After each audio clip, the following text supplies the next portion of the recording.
Why you should never accept no sex before marriage if she is not a virgin. Now listen, there are three categories of women. The first category constitutes 45%.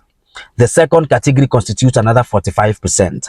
And the last category, which is the third category, constitutes 10%. Now, the first category that constitutes the first 45% are the hoes, if you understand what I mean. Now, this category of hoes can further be divided into two: the disciplined hoes and the shameless hoes. Now, the disciplined hoes are the unfaithful, serious girlfriends.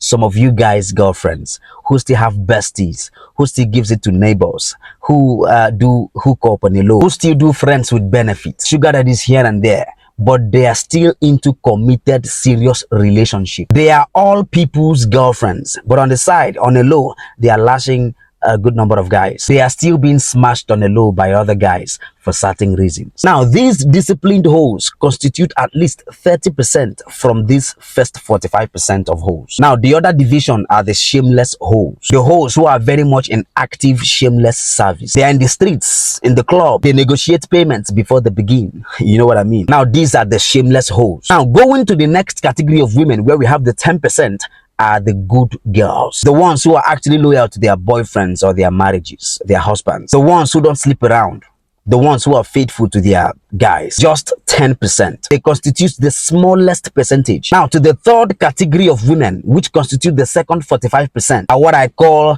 the retired hoes. Now, these are the ones who has been on the streets for long.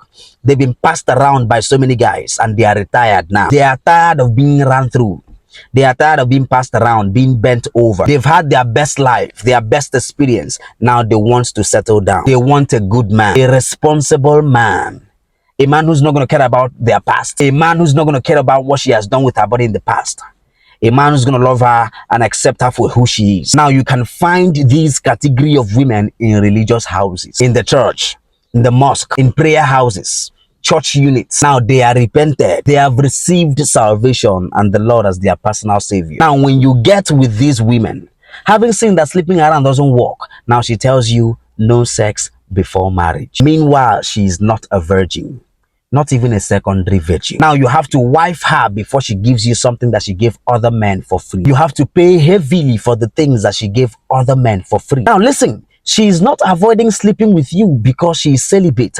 No, she is doing it just to prove a point to you. She is doing it to sell innocence to you, to sell purity to you. Meanwhile, she is still giving it to them bad boys who doesn't want anything serious with her anytime she feels like having it. Make it make sense. Yes, I will accept no sex before marriage, but you must be a virgin. If you don't follow me now, you might never see me again.